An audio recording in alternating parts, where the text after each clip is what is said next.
مرزا غالب کی جس غزل کی ہم تشریح کرنے کی کوشش کریں گے اس کا پہلا شعر ہے: دھوتا ہوں جب میں پینے کو اس سیم تن کے پاؤں، رکھتا ہے ضد سے کھینچ کے باہر لگن کے پاؤں۔ سیم تن کا مطلب ہوتا ہے بہت ہی حسین، بہت ہی خوبصورت، اور لگن کہتے ہیں ایک ایسے بڑے اور کھلے برتن کو جس کے اندر پانی بھرا ہوا ہوتا ہے، اور اکثر پہلے زمانے میں دستور تھا کہ پیر دھلوانے کے لیے اس کے اندر ہی رکھے جاتے تھے۔ تو وہ اپنے محبوب کے لیے کہہ رہے ہیں کہ، اور آپ کو یہ بات بتا دیں کہ پاؤں سے یعنی پیر جب دھل جائیں تو وہ پانی پینا جو ہے وہ بہت ہی اس شخص کی جس کے پیر ہوتے تھے اس کے لیے بہت عزت کا باعث سمجھا جاتا تھا، یعنی جسے بہت زیادہ عزت دینا مقصود ہوتی تھی اس کے پاؤں دھو کر پیتے تھے۔ آپ نے سنا ہوگا آج کل بھی یہ محاورہ ہے کہ فلاں تو فلاں کے پاؤں دھو کر پیتا ہے۔ تو یہ حقیقتاً ہوتا تھا کہ جو ہندو برہمن ہوتے تھے یا راجا ہوتے تھے تو وہ اپنے پیر ایک لگن میں رکھ دیتے تھے، یعنی جو ابھی آپ کو بتایا لگن بڑے برتن میں، اور جو نچلے طبقے کہہ لیجیے کہ لوگ ہوتے تھے وہ ان کے اس پیر کے جو دھلا ہوا پانی ہوتا تھا اس کو وہ پیا کرتے تھے۔ تو یہ عزت دینے کا ایک بہت ہی بڑا ایک نشان سمجھا جاتا تھا کہ بھائی بہت زیادہ عزت ہے کہ فلاں تو فلاں کے پاؤں دھو کے پیتا ہے۔ تو اس کے یہ رہے کہ میں جو میرا محبوب ہے وہ اتنا حسین اور جمیل ہے کہ میں اس کے پیر دھو کر اور وہ جو دھون باقی ہوتا ہے، جو پانی ہوتا ہے وہ میں پی جاؤں، لیکن وہ اتنا ضدی ہے کہ وہ ضد سے اپنے پاؤں کھینچ کے اس برتن سے باہر رکھ لیتا ہے، یعنی مجھے یہ عزت بھی حاصل نہیں کرنے دیتا کہ میں اس سے اپنی محبت کا یہ انتہائی اظہار کروں۔ چلیے اب اگلا شعر آپ دیکھتے ہیں اس وقت کیا ہے: دی سادگی سے جان پڑوں کوہ کن کے پاؤں، حیات کیوں نہ ٹوٹ گئے پیر زن کے پاؤں۔ کوہکن آپ کو ہم پہلے بھی کئی مرتبہ بتا چکے ہیں کہ وہ فرہاد کو کہتے ہیں، جس کے بارے میں کہانی مشہور ہے کہ اس نے ایک پہاڑ کھود کھود کر اس میں سے ایک دودھ کی نہر نکالی تھی اور وہ شیری کے محل تک پہنچائی تھی۔ تو یہ اس کا کوہکن جو ہے یہ فرہاد کے لیے استعمال ہوتا ہے شاعری میں، اور بے شمار شعراء نے اس کوہکن کے لفظ کو یا اس استعارے کو استعمال کیا، تو غالب نے بھی کیا۔ اور تو وہ یہ کہہ یہ رہے ہیں کہ اصل میں ہیہات کا مطلب ہوتا ہے، اس کے اگر آپ لفظی معنی دیکھیں تو اس کا مطلب ہوتا ہے بہت دور، اور اردو میں یہ افسوس کا کلمہ ہے، اب تو استعمال نہیں ہوتا کیونکہ اب تو بہت ساری چیزوں کی جگہ انگریزی نے لے لی، اور ہم آج کل جو اخباروں میں اردو پڑھتے ہیں یا ہم ٹیلی ویژن پر جو اردو دیکھتے ہیں یہ اصل میں اردو ہے نہیں، یہ ایک ملغوبہ ہے جس میں کسی کو اردو کا لفظ نہیں ملتا اپنے مقصد کے لیے تو وہ وہاں انگریزی کا لفظ ٹھونس دیتا ہے۔ بہرحال یہ ایک علیحدہ سے موضوع ہے، تو پھر کبھی بات کریں گے۔ تو وہ یہ کہہ رہے ہیں کہ پاؤں چومنا جو ہوتا ہے یہ ہوتا ہے کہ پاؤں پڑنا جو ہوتا ہے وہ ہوتا ہے پیر چومنا اور عزت اور تعظیم کرنا۔ اور پیر زن کا مطلب ہے کہ مشہور یہ ہے کہ فرات سے کہا گیا کہ پہاڑ چیر کے شیری کے باغ کے لیے نہر لے آیا، ابھی آپ کو اس کا بتایا، تو اسے شیری مل جائے گی، اور تو فرات نے یہ شرط پوری کر دی۔ اب جو خسرو تھا، خسرو وہ شخص جس نے کہ شیری سے شادی کر لی تھی، تو اس نے کیا کیا کہ ایک بڑھیا کو، یا یہ بھی کہتے ہیں کہ ایک اپنے مصاحب کو بڑھیا کا بھیس بدلوا کر فرات کے پاس پہنچا، اور وہ روتی چلاتی گئی۔ فرات نے پوچھا تو اس نے کہا کہ میں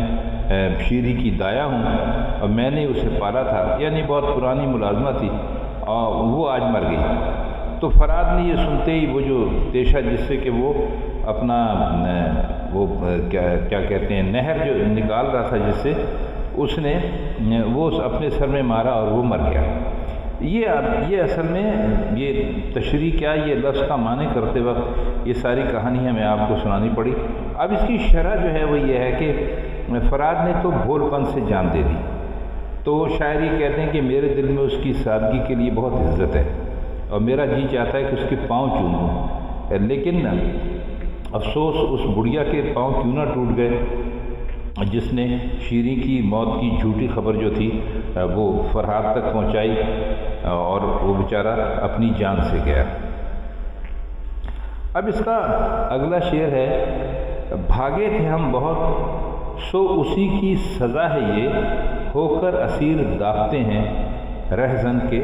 پاؤں۔ راہزن آپ جانتے ہیں کسے کہتے ہیں، راہزن کہتے ہیں راستے میں لوٹ لینے والے کو، اور اسیر کہتے ہیں قیدی کو۔ تو اس شعر کا مطلب یہ ہوگا کہ انسان سے جیسا بھی جرم سرزد ہو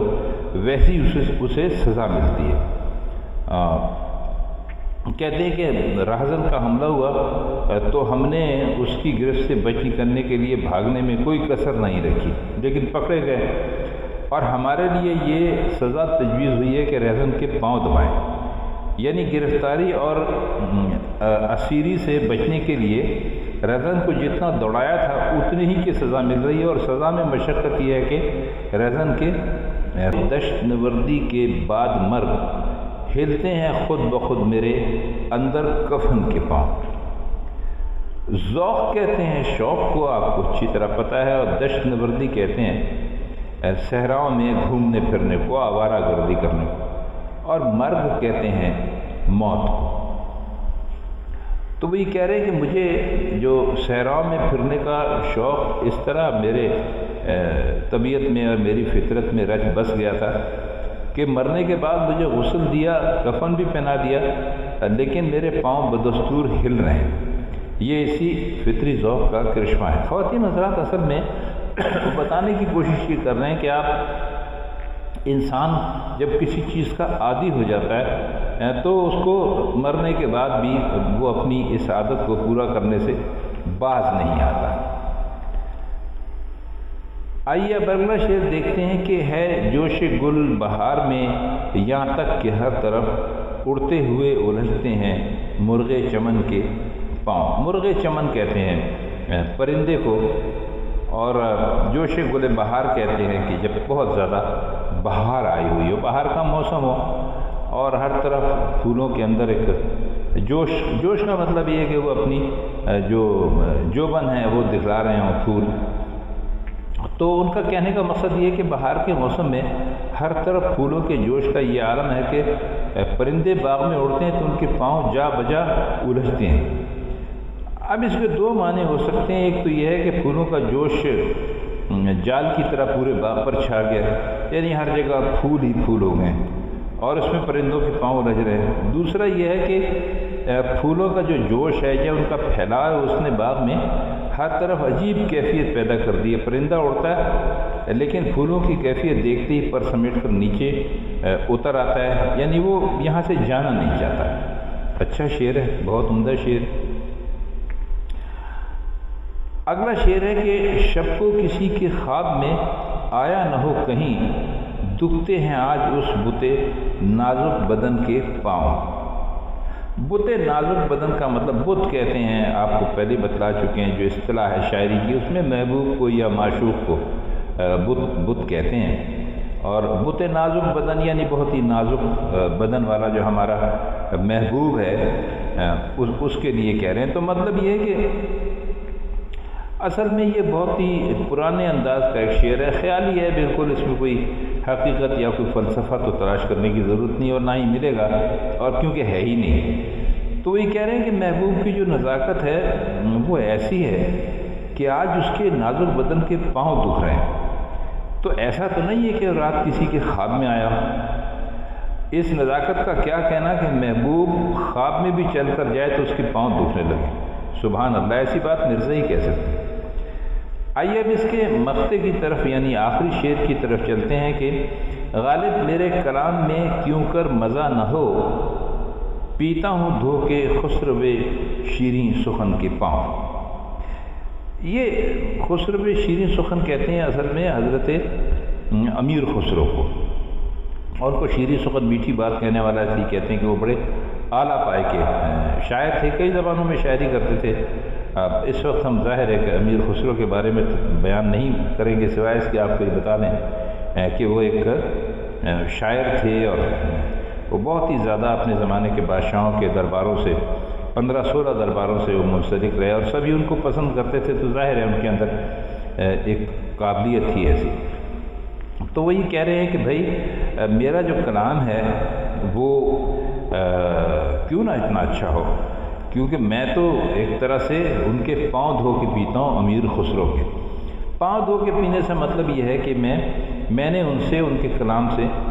بہت کچھ سیکھا ہے۔ تو خواتین حضرات، یہ تھی مرزا غالب کی آج کی غزل، جس کے تمام ہی اشعار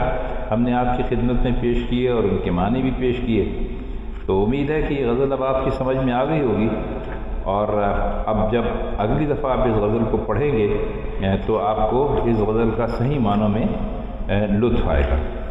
تو پھر ملتے ہیں مرزا کی کسی اور غزل کے ساتھ کسی اور محفل میں، تب تک کے لیے خدا حافظ۔